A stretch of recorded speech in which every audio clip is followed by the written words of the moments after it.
નમસ્કાર વિદ્યાર્થી મિત્રો, હું ભાવેશ વોરા આ વિડિયો લેક્ચરની અંદર આપ સૌનું હાર્દિક સ્વાગત કરું છું.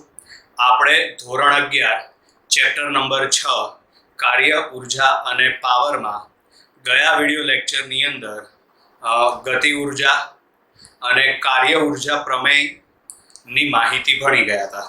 એ વિડિયો લેક્ચર જ્યારે પૂરો થયો ત્યારે મેં તમને એક નાનકડી વાત કીધી હતી. બરાબર, એમાં શું મેં કીધું હતું યાદ કરો. કાર્ય ઉર્જા પ્રમેયમાં એવું હતું કે પદાર્થ પર કરેલું કાર્ય છે ને એ ગતિ ઉર્જામાં સંગ્રહ પામે. પદાર્થ પર કરેલું કાર્ય ગતિ ઉર્જામાં સંગ્રહ પામે. પણ મેં તમને એવું કીધું હતું કે જરૂરી નથી. બરાબર છે, પદાર્થ પર કરેલું કાર્ય ઉર્જામાં સંગ્રહ પામે, આ યાદ રાખવાનું. પછી એ ઉર્જા પરિસ્થિતિ પ્રમાણે અલગ અલગ હોઈ શકે છે. બરાબર, જેમ કે આગળ આપણે ગતિ ઉર્જા ભણતા હતા તો કરેલું કાર્ય એ ગતિ ઉર્જામાં સંગ્રહિત થાય છે. જ્યારે આજે આપણે જે ટોપિક ભણવાનો છે એમાં કરેલું કાર્ય છે ને સ્થિતિ ઉર્જામાં સંગ્રહ પામશે.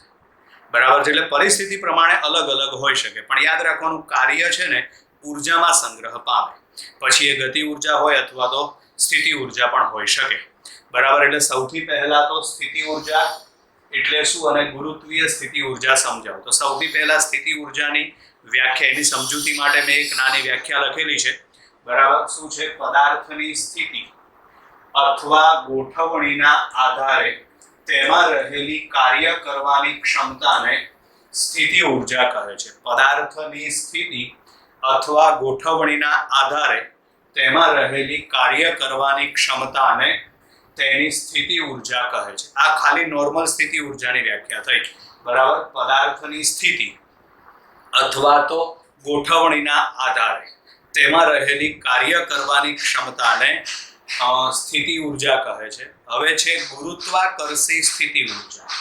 બરાબર, તો ગુરુત્વાકર્ષી સ્થિતિ ઉર્જામાં છે પદાર્થ પર લાગતું ગુરુત્વાકર્ષણ બળ. પદાર્થ પર લાગતું ગુરુત્વાકર્ષણ બળ અને સંદર્ભ સપાટીથી ઊંચાઈ. સંદર્ભ સપાટીથી ઊંચાઈ એટલે આપણે ગમે તે સપાટીને સંદર્ભ સપાટી તરીકે ગણી શકીએ છીએ. બરાબર છે, નોર્મલી આપણે સંદર્ભ સપાટી તરીકે શું ગણવાનું આવશે? પૃથ્વીની સપાટી. નોર્મલી, પણ દરેક વખતે નહીં. બરાબર છે, નોર્મલી આપણે સંદર્ભ સપાટી તરીકે જો આપણે ગણવાનું હોય તો શું લઈએ છીએ? તો આપણે લઈએ છીએ પૃથ્વીની સપાટી. બરાબર છે, પદાર્થ પર લાગતું ગુરુત્વાકર્ષણ બળ અને સંદર્ભ સપાટીથી ઊંચાઈ H ના ગુણાકારને ગુરુત્વાકર્ષી સ્થિતિ ઉર્જા કહે છે. ગુરુત્વાકર્ષણ બળ અને સંદર્ભ સપાટીથી ઊંચાઈ બંનેનો ગુણાકાર કરવાનો, જેને ગુરુત્વાકર્ષી સ્થિતિ ઉર્જા કહેવાય.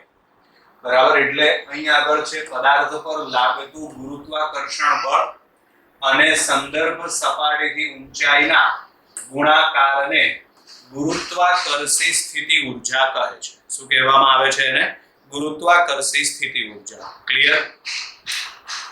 હવે આગળ છે, ધારો કે m દળનો પદાર્થ પૃથ્વીની સપાટી પર પડેલો છે. બરાબર, ધારો કે m દળનો પદાર્થ પૃથ્વીની સપાટી પર પડેલો છે તો તેના પર લાગતું ગુરુત્વાકર્ષણ બળ, બીજી રીતે કહીએ તો એનું વજન બળ, તેના પર લાગતું ગુરુત્વાકર્ષણ બળ કેટલું આવશે? mg. ગુરુત્વાકર્ષણ બળ કઈ દિશામાં હશે? અધો દિશામાં, એટલે કે નીચે તરફ.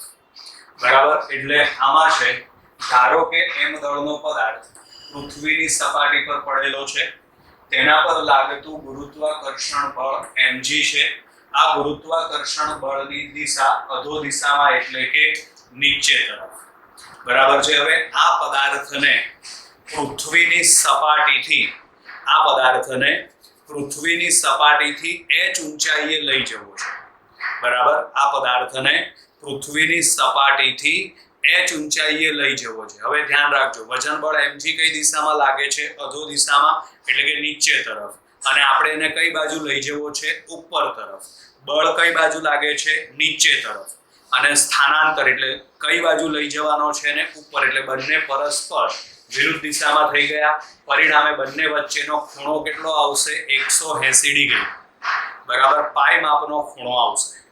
બરાબર, એટલે અહીં આગળ છે ધારો કે m દળનો પદાર્થ પૃથ્વીની સપાટી પર પડેલો છે, તેના પર લાગતું ગુરુત્વાકર્ષણ બળ mg છે. બરાબર. આ ગુરુત્વાકર્ષણ બળ mg કઈ દિશામાં આવશે? અધો દિશામાં, એટલે કે નીચે તરફ.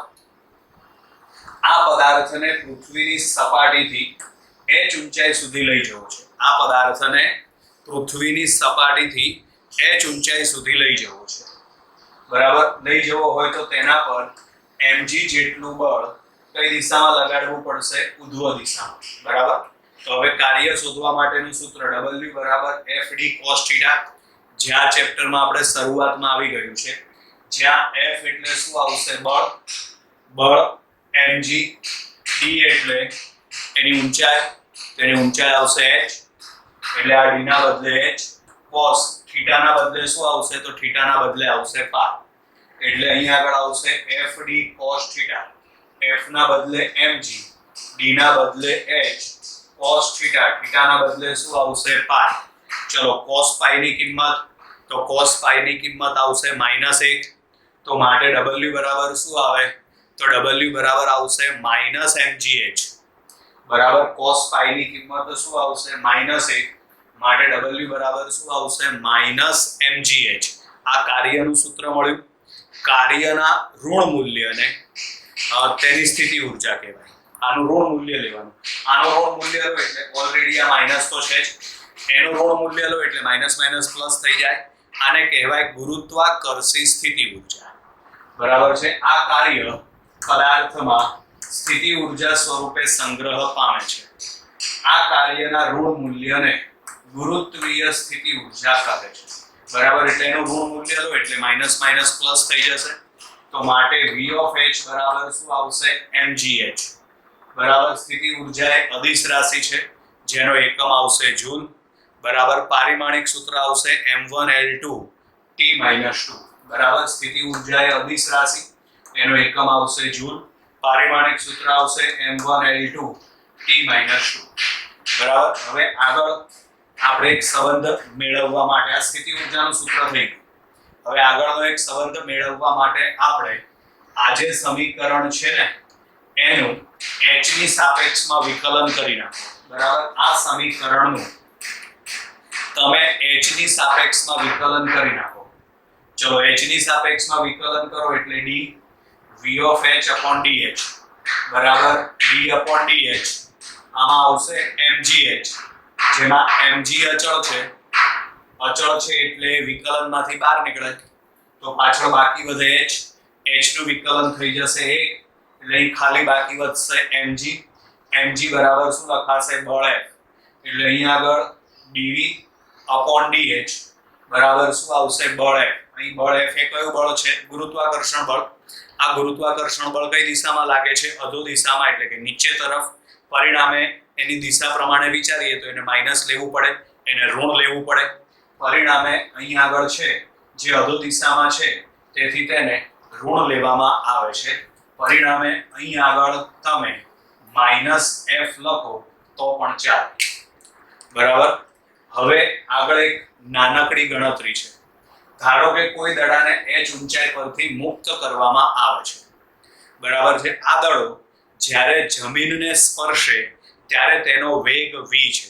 ધારો કે કોઈ દડાને h ઊંચાઈ પરથી મુક્ત કરવામાં આવે છે. ધારો કે કોઈ દડાને h ઊંચાઈ પરથી મુક્ત કરવામાં આવે છે. જ્યારે આ દડો જમીનને સ્પર્શે ત્યારે તેનો વેગ v છે. એટલે ધારો કે કોઈ દડાને h ઊંચાઈ પરથી મુક્ત કરવામાં આવે છે, તે જ્યારે જમીનને અડકે ત્યારે તેની ઝડપ v છે. તો આપણે આ સૂત્ર વાપરીએ v² - v02 બરાબર 2ad. અચળ પ્રવેગી રેખીય ગતિનું સમીકરણ v² - v02 બરાબર 2ad પરથી.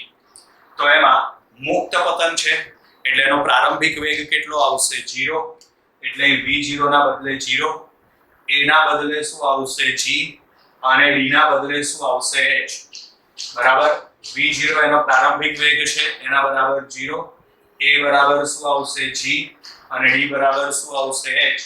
આ કિંમત તમે ઉપર મૂકી દો એટલે v² બરાબર શું થઈ જશે? 2gh. હવે તમે બંને બાજુ m/2 વડે ગુણી નાખો. હવે તમે અહીં બંને બાજુ m/2 વડે ગુણી નાખો. ચલો m/2 વડે ગુણો એટલે બંને બાજુ m/2 વડે ગુણતા, એટલે આમાં આવશે 1/2 mv² બરાબર શું આ થઈ જશે mgh, એટલે આનો મતલબ ગતિ ઊર્જા બરાબર શું થશે સ્થિતિ ઊર્જા. એટલે આનો કહેવાનો મતલબ શું છે સમજો.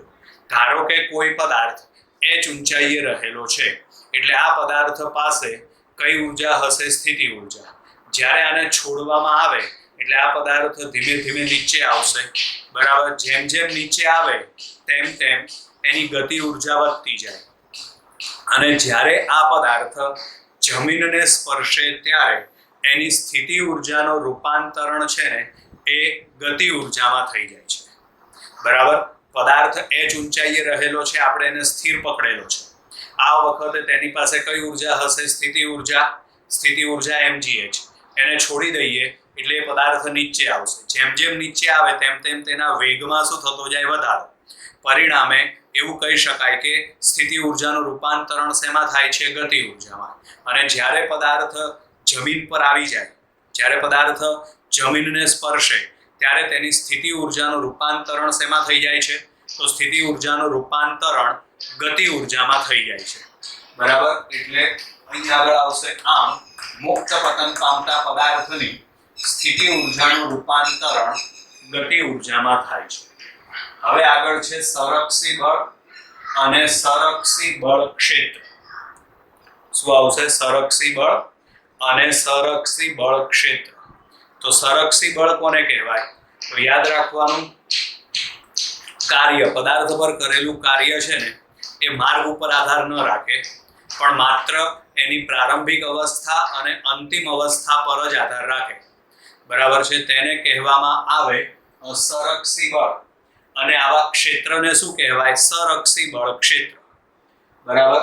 એટલે અહીં આગળ છે જે બળ વડે થયેલું કાર્ય માત્ર પદાર્થના પ્રારંભિક સ્થાન અને અંતિમ સ્થાન પર જ આધાર રાખે છે, એટલે કે માર્ગ પર આધાર રાખતું નથી, તેવા બળને સંરક્ષી બળ કહે છે. આવા બળ ક્ષેત્રને સંરક્ષી બળ ક્ષેત્ર કહેવાય બરાબર છે. જે બળ વડે થયેલું કાર્ય માત્ર શેના ઉપર આધાર રાખે, પ્રારંભિક સ્થાન અને અંતિમ સ્થાન પર જ આધાર રાખે, માર્ગ ઉપર આધાર રાખતું નથી, એવા બળને સંરક્ષી બળ કહેવાય. આવા બળ ક્ષેત્રને સંરક્ષી બળ ક્ષેત્ર કહેવાય. એમાં ઉદાહરણ તરીકે એક છે વિદ્યુત બળ. એના માટેનું જે ક્ષેત્ર છે એને કહેવાય વિદ્યુત ક્ષેત્ર. પછી બીજું છે ચુંબકીય બળ. એના માટેનું જે ક્ષેત્ર છે તેને કહેવાય ચુંબકીય ક્ષેત્ર. ત્રીજું છે ગુરુત્વાકર્ષણ બળ. એના માટેનું ક્ષેત્ર છે એને કહેવાય ગુરુત્વાકર્ષી ક્ષેત્ર બરાબર. અને છેલ્લે છે અસંરક્ષી બળ અને અસંરક્ષી બળ ક્ષેત્ર. તો યાદ રાખવાનું જે બળ કાર્ય છે એ શેના ઉપર આધાર રાખે, એના માર્ગ ઉપર આધાર રાખે, પ્રારંભિક સ્થાન અને અંતિમ સ્થાન ઉપર આધાર રાખતું નથી. જે બળ વડે થયેલું કાર્ય એ માર્ગ ઉપર આધાર રાખે છે બરાબર, તેવા બળને શું કહેવાય અસંરક્ષી બળ કહેવાય. એવા બળ ક્ષેત્રને અસંરક્ષી બળ ક્ષેત્ર કહેવાય. આના ઉદાહરણ તરીકે આવશે ઘર્ષણ બળ બરાબર. એટલે અસંરક્ષી બળ અને અસંરક્ષી બળ ક્ષેત્રમાં જે બળ વડે થયેલું કાર્ય પદાર્થના માર્ગ ઉપર આધાર રાખે છે તેને સંરક્ષી બળ કહે છે. આવા બળ ક્ષેત્રને સંરક્ષી બળ ક્ષેત્ર કહે છે. આના ઉદાહરણ તરીકે આવશે ઘર્ષણ બળ.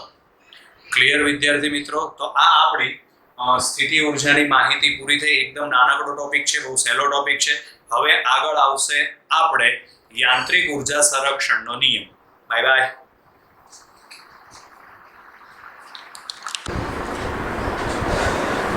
નમસ્કાર વિદ્યાર્થી મિત્રો, હું ભાવેશ વોરા. આ વિડીયો લેક્ચરમાં આપ સૌનું હાર્દિક સ્વાગત કરું છું. જો તમે મારી યુટ્યુબ ચેનલ ભાવેશ વોરાને સબસ્ક્રાઇબ ના કરી હોય તો ઝડપથી એને સબસ્ક્રાઇબ કરી દો, જેથી કરીને નવા વિડીયો અંગેની નોટિફિકેશન્સ તમને મળતી રહે. યુટ્યુબ ઉપરથી તમને નોટિફિકેશન ડાયરેક્ટ મળી જાય.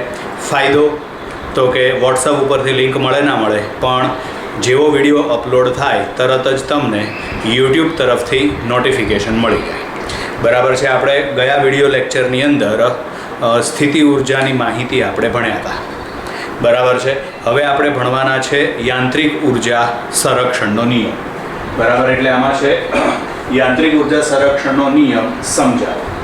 બરાબર છે. તો એ નિયમ સમજાવવા માટે સંરક્ષી બળ F ની અસર હેઠળ પદાર્થ ડેલ્ટા એક્સ જેટલું સ્થાનાંતર કરે છે. ધારો કે સંરક્ષી બળ F ની અસર હેઠળ પદાર્થ ડેલ્ટા એક્સ જેટલું સ્થાનાંતર કરે છે. તો આપણે આગળ કાર્ય ઉર્જા પ્રમેય ભણી ગયા છીએ.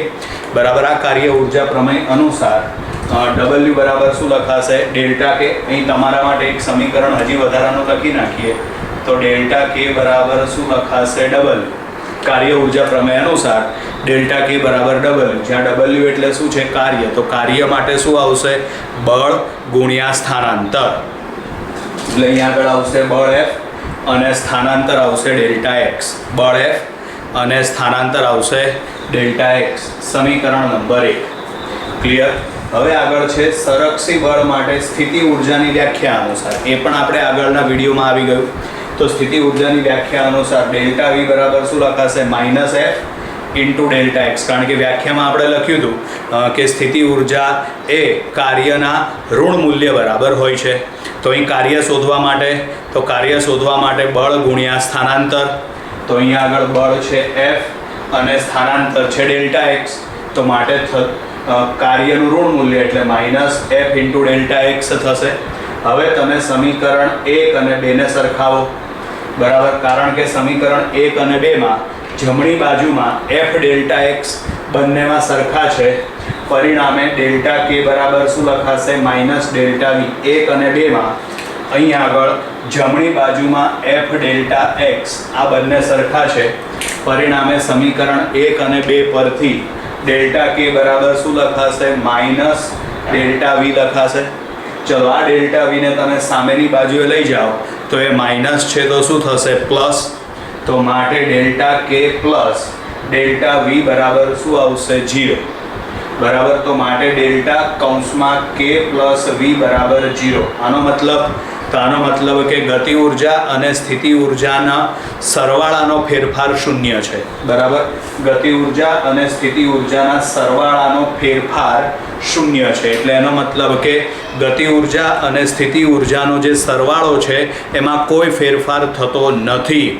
દરેક સ્વતંત્ર રીતે બદલાઈ શકે. ગતિ ઉર્જા એકલી બદલાઈ શકે, સ્થિતિ ઉર્જા એકલી બદલાઈ શકે, પણ આ ફેરફાર એવી રીતે થાય કે જેથી ગતિ ઉર્જા અને સ્થિતિ ઉર્જાનો સરવાળો બદલાય નહીં. બદલાતો નથી એટલે એનો મતલબ ગતિ ઉર્જા અને સ્થિતિ ઉર્જાનો સરવાળો અચળ જળવાઈ રહે છે.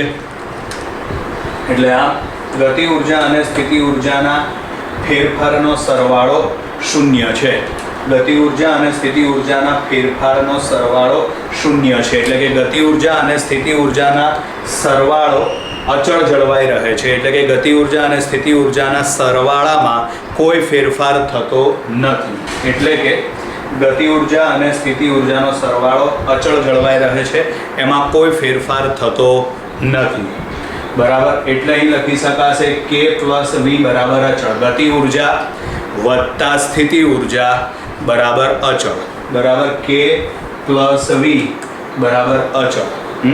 હવે ધારો કે પ્રારંભિક સ્થાન xi થી અંતિમ સ્થાન xf સુધી થાય છે. અત્યારે અહીંયા સુધી આપણને ખબર પડી ગઈ ગતિ ઉર્જા વત્તા સ્થિતિ ઉર્જા બરાબર અચળ. મેં કીધું એ પ્રમાણે એકલી ગતિ ઉર્જા બદલાઈ શકે, એકલી સ્થિતિ ઉર્જા બદલાઈ શકે, પણ આ બંનેમાં ફેરફાર એવી રીતે થાય કે એનો સરવાળો અચળ જળવાઈ રહે.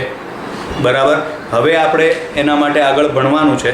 તેમાં માની લઈએ ધારો કે પદાર્થની જે પ્રારંભિક અવસ્થા છે ને એ xi છે અને અંતિમ અવસ્થા છે એ xf છે.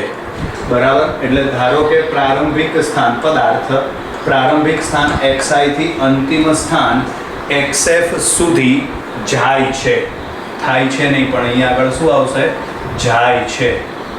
બરાબર. ધારો કે પદાર્થ પ્રારંભિક સ્થાન xi થી અંતિમ સ્થાન xf સુધી જાય છે. તો આ બંને વખતે એની ગતિ ઉર્જા અને સ્થિતિ ઉર્જા માપી લઈએ. બરાબર છે. તો અહીં પ્રારંભિક સ્થાન xi પાસે પદાર્થની સ્થિતિ ઉર્જા Vi અને ગતિ ઉર્જા Ki છે. એવી જ રીતે અંતિમ સ્થાન xf પાસે પદાર્થની સ્થિતિ ઉર્જા Vf અને ગતિ ઉર્જા kf છે. બરાબર. ધારો કે પદાર્થ પ્રારંભિક સ્થાન xi થી અંતિમ સ્થાન XF સુધી જાય છે.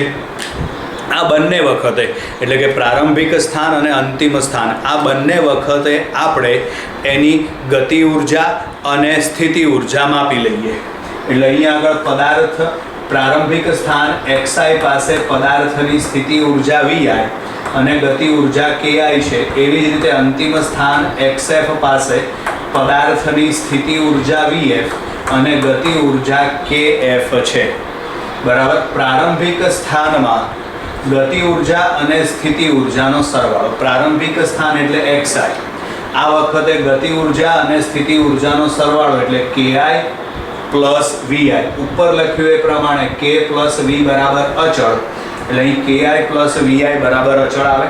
એવી જ રીતે અંતિમ સ્થાનમાં ગતિ ઉર્જા અને સ્થિતિ ઉર્જાનો સરવાળો KF પ્લસ VF. અહીં લખ્યું એ પ્રમાણે ગતિ ઉર્જા અને સ્થિતિ ઉર્જાનો સરવાળો કેવો જળવાઈ રહે છે? અચળ. પરિણામે આ બંને પદ એક સરખા મળે કે ના મળે? બરાબર છે. આપણે ફરીથી ધ્યાનમાં રાખજો શું કર્યું તો કે પ્રારંભિક સ્થાન XI છે, અંતિમ સ્થાન XF છે. પ્રારંભિક સ્થાન XI પાસે ગતિ ઉર્જા સ્થિતિ ઉર્જા માપી લીધી. અંતિમ સ્થાન XF પાસે ગતિ ઉર્જા સ્થિતિ ઉર્જા માપી લીધી. બરાબર છે. તો હવે પ્રારંભિક સ્થાનમાં ગતિ ઉર્જા સ્થિતિ ઉર્જાનો સરવાળો એટલે આવશે KI પ્લસ VI. અંતિમ સ્થાનમાં ગતિ ઉર્જા અને સ્થિતિ ઉર્જાનો સરવાળો KF પ્લસ VF. હવે સમીકરણ 3 અને 4 પરથી આ બંને સરખા આવે. બંને સરખા એટલે KI પ્લસ VI બરાબર આવે KF પ્લસ VF. ક્લિયર? એટલે હવે આને કહેવાય યાંત્રિક ઉર્જા. બરાબર. ગતિ ઉર્જા અને સ્થિતિ ઉર્જાના સરવાળાને યાંત્રિક ઉર્જા કહેવાય. ઉપર લખ્યું એ પ્રમાણે ગતિ ઉર્જા અને સ્થિતિ ઉર્જાનો સરવાળો અચળ છે તો એનો મતલબ કે યાંત્રિક ઉર્જા અચળ છે. બરાબર. ગતિ ઉર્જા અને સ્થિતિ ઉર્જાના સરવાળાને યાંત્રિક ઉર્જા કહે છે. ઉપર લખ્યું એ પ્રમાણે K પ્લસ V બરાબર અચળ. ગતિ ઉર્જા અને સ્થિતિ ઉર્જાના સરવાળાને શું કહેવાય? યાંત્રિક ઉર્જા. એટલે આને યાંત્રિક ઉર્જા કહે છે અને એ અચળ જળવાઈ રહે છે. બરાબર. એટલે ગતિ ઉર્જા અને સ્થિતિ ઉર્જાનો સરવાળો અચળ જળવાઈ રહે છે. એટલે કે સંરક્ષી બળ ક્ષેત્રમાં યાંત્રિક ઉર્જાનું સંરક્ષણ થાય છે. નિયમ આ છે સંરક્ષી બળની અસર હેઠળ યાંત્રિક રીતે અલગ કરેલા તંત્ર માટે યાંત્રિક ઉર્જા અચળ રહે છે. બરાબર છે. અથવા તો ટૂંકમાં લખવું હોય તેવું લખાય કે અલગ કરેલા તંત્રની કુલ ઉર્જા અચળ જળવાઈ રહે છે. આ રીતે પણ લોકો લખે છે. બરાબર. આ બોર્ડમાં લખ્યું છે એ પ્રમાણે પણ લખાય. સંરક્ષી બળની અસર હેઠળ યાંત્રિક રીતે અલગ કરેલા તંત્ર માટે યાંત્રિક ઉર્જા અચળ રહે છે. બરાબર છે. અથવા તો લખાય અલગ કરેલા તંત્રની કુલ ઉર્જા અચળ જળવાઈ રહે છે. બહુ જ સિમ્પલ થિયરી છે. પહેલાં આપણે બળ F અને સ્થાનાંતર લઈ લીધું.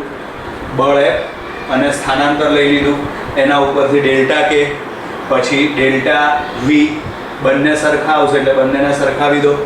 પછી આપણે પ્રારંભિક સ્થાન XI અને અંતિમ સ્થાન XF.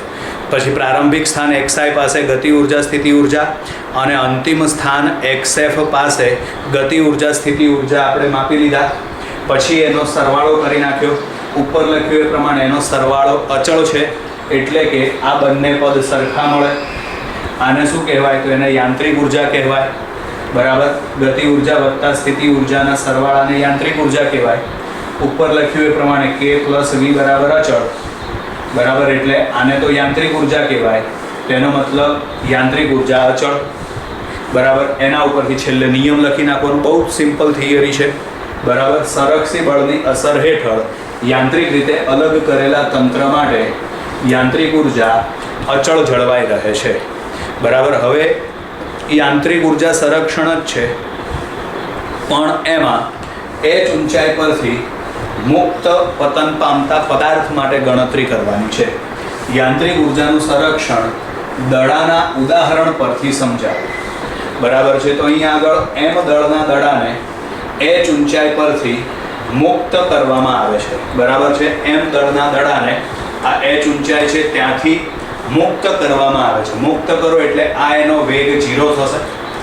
બરાબર છે. પછી આ દડો જેમ જેમ નીચે ઉતરતો જાય તેમ તેમ તેના વેગમાં વધારો થશે.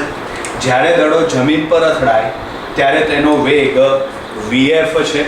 આપણે વચગાળાની કોઈ અવસ્થા લઈ લઈએ, આની ઊંચાઈ h છે. વચગાળાની કોઈ અવસ્થા લીધી, આની ઊંચાઈ h છે, જ્યાં વેગ છે v બરાબર vh. આ ત્રણ અવસ્થા માટે આપણે ગતિ ઉર્જા અને સ્થિતિ ઉર્જા માપી લેવાની. ત્રણ અવસ્થા માટે એટલે કે યાંત્રિક ઉર્જા માપી લેવાની, કારણ કે યાંત્રિક ઉર્જા બરાબર ગતિ ઉર્જા વત્તા સ્થિતિ ઉર્જા થશે. એટલે સમજો m દળના દડાને h ઊંચાઈ પરથી મુક્ત કરવામાં આવે છે. h ઊંચાઈ એટલે અહીં આગળ બરાબર. h ઊંચાઈ એ કુલ યાંત્રિક ઉર્જા એટલે ગતિ ઉર્જા વત્તા સ્થિતિ ઉર્જા. તો EH એટલે આને યાંત્રિક ઉર્જા કહેવાય. સ્થિતિ ઉર્જા આવશે mgh અને ગતિ ઉર્જા આવશે 1/2 mv². પણ અહીં આગળ આપણે પદાર્થને મુક્ત કરાવીએ છીએ એટલે એનો વેગ આવશે 0. તો અહીં આગળ વેગ v બરાબર 0 મૂકી દો. જો વેગ v બરાબર 0 મૂકીએ બરાબર, તો આ આખું પદ 0 થઈ જાય. એટલે માટે બાકી વધે EH બરાબર mgh, સમીકરણ નંબર 1. હવે સ્મોલ h ઊંચાઈએ કુલ ઉર્જા, સ્મોલ h એટલે અહીં આગળ બરાબર. તો આ બિંદુ પાસે પદાર્થનો વેગ છે vh અને એની હાઇટ કેટલી છે સ્મોલ h. પરિણામે EH બરાબર, EH એટલે એની કુલ યાંત્રિક ઉર્જા, સ્થિતિ ઉર્જા વત્તા ગતિ ઉર્જા. એની સ્થિતિ ઉર્જા આવશે mg સ્મોલ h અને એની ગતિ ઉર્જા આવશે 1/2 m vh², સમીકરણ નંબર 2 બરાબર. હવે આગળ છે, જ્યારે પદાર્થ જમીન ઉપર આવે ત્યારે એની હાઇટ એટલે h બરાબર, કેપિટલ H બરાબર શું થઈ જશે 0. જ્યારે પદાર્થ જમીન પર આવે ત્યારે કેપિટલ H બરાબર 0 થાય. આ વખતે તમે સ્થિતિ ઉર્જા વત્તા ગતિ ઉર્જા માપી લો. પણ આ વખતે પદાર્થ જમીન ઉપર આવી ગયો એટલે એની હાઇટ કેટલી હોય 0, માટે એની સ્થિતિ ઉર્જા થઈ જશે 0. અહીં આગળ વેગ છે vf એટલે ગતિ ઉર્જા આવશે 1/2 m vf². ટૂંકમાં તમારે કરવાનું છે શું, કેટલી અવસ્થા લેવાની છે? ત્રણે અવસ્થા માટે એની યાંત્રિક ઉર્જા માપી લેવાની. યાંત્રિક ઉર્જા એટલે ગતિ ઉર્જા વત્તા સ્થિતિ ઉર્જા. ત્રણ અવસ્થા માટે કુલ ઉર્જા માપી લેવાની. કુલ ઉર્જા એટલે ગતિ ઉર્જા વત્તા સ્થિતિ ઉર્જા. હવે સમીકરણની સરખામણી જ કરવાની છે બરાબર. એટલે હવે સમીકરણ 1 અને 3 ને સરખાવતા, કારણ કે આગળ ભણ્યા તે પ્રમાણે ઉર્જા સંરક્ષણના નિયમ અનુસાર કુલ ઉર્જા તો અચળ બરાબર. એટલે તમે સમીકરણ 1 અને 3 ને સરખાવો. કુલ ઉર્જા અચળ છે, 1 અને 3 ને સરખાવો એટલે EH બરાબર E0 લખાય. એટલે અહીંયા આગળ EH બરાબર E0, EH ની કિંમત mgh, E0 ની કિંમત 1/2 m vf². હવે અહીંયા આગળ સામે આ m ઉડાડી દો, આ બેને સામે ગુણી નાખો એટલે 2gh થઈ જાય. એટલે આમાં vf² બરાબર શું આવશે 2gh. વર્ગમૂળ કાઢો એટલે vf બરાબર √2gh બરાબર. હવે સમીકરણ 1 અને 2 ને સરખાવો. તો સમીકરણ 1 અને 2 ને સરખાવતા બરાબર mgh બરાબર mgh વત્તા 1/2 m vh². સમીકરણ 1 અને 2 ને સરખાવતા આ પદ મળે. હવે આમાં mg સ્મોલ h છે એને સામે લઈ જાઓ તો એ પ્લસ છે તો શું થઈ જશે માઇનસ.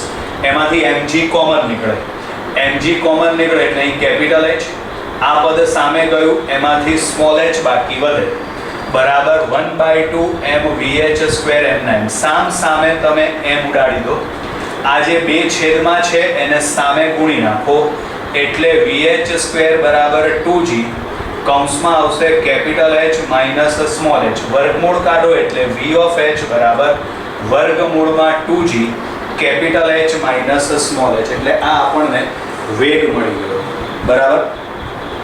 હવે એ સમજો, આ કેપિટલ H ઊંચાઈ એટલે આ બિંદુ પાસે વેગ 0 હશે, એટલે આ બિંદુ પાસે માત્ર સ્થિતિ ઉર્જા હશે. અહીં આગળ પદાર્થ પાસે વેગ પણ હશે અને હાઇટ પણ છે, એટલે ગતિ ઉર્જા સ્થિતિ ઉર્જા બંને હશે. જ્યારે તે અહીં નીચે આવી જાય બરાબર છે ત્યારે એની હાઇટ 0 થઈ જાય એટલે સ્થિતિ ઉર્જા 0 થઈ જાય. અહીં માત્ર એની પાસે કઈ ઉર્જા છે? ગતિ ઉર્જા. એટલે કહી શકાય સ્થિતિ ઉર્જાનું રૂપાંતરણ શેમાં થાય છે? ગતિ ઉર્જામાં.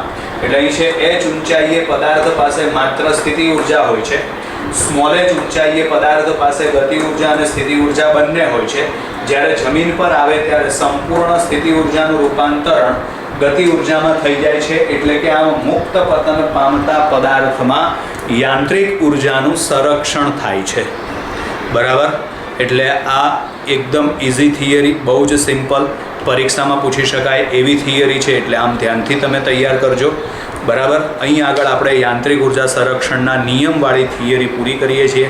બાય બાય વિદ્યાર્થી મિત્રો.